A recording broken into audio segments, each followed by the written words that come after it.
ఆంధ్రప్రదేశ్లో శృతి మించింది. ఓకే. శృతి మించింది. చట్టబద్ధ పాలన లేకపోవటమే కాకుండా ప్రభుత్వంలో ఉన్నవాడు ఏం చేసినా చెల్లుతుంది, అసలు చట్టం అనేది లేదు దేశంలో, మా ఇష్టం అని రీతి వస్తుంది. నిర్ణయాల్లో ఏ రకమైన బాధ్యత ముందు చూపు లేకుండా తొగ్గులక్కలాగా నిర్ణయాలు.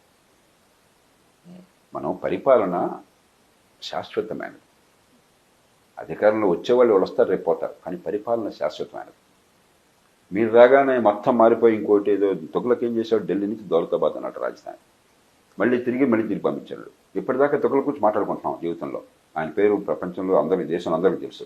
ఎవడన్నా మంచిగా మాట్లాడుకున్నాడా? పిచ్చి నిర్ణయాలు పిచ్చిగా చేస్తున్నారని చెప్పాను. ఆంధ్రప్రదేశ్లో ఆ పరిస్థితి వచ్చింది. అలాగే చట్టబద్ధ పాలన ఏనాడు లేదు, కానీ అది పరాకాష్ఠకి వెళ్ళింది. ఇప్పుడు అసలు చట్టమే లేదు.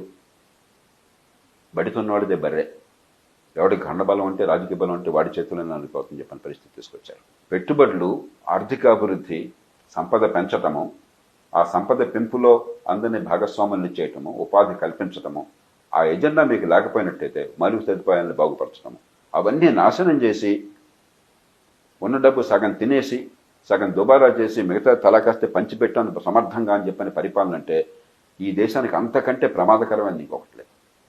ఆంధ్రప్రదేశ్లో ఆ సమతూకం పూర్తిగా దెబ్బతిన్నది. ఓకే. పెట్టుబడిని ప్రోత్సహించే వాతావరణం లేదు. పెట్టుబడి పెట్టినవాడు ఎందుకు పాపం చేశామని చెప్పని కన్నీళ్లు పెట్టుకునే వాతావరణం కనిపిస్తుంది. కాబట్టి ఆ పరిస్థితిని మార్చుకోవటం అక్కడ ప్రభుత్వానికి, ఆ రాష్ట్రంలో పార్టీలకు అవసరం.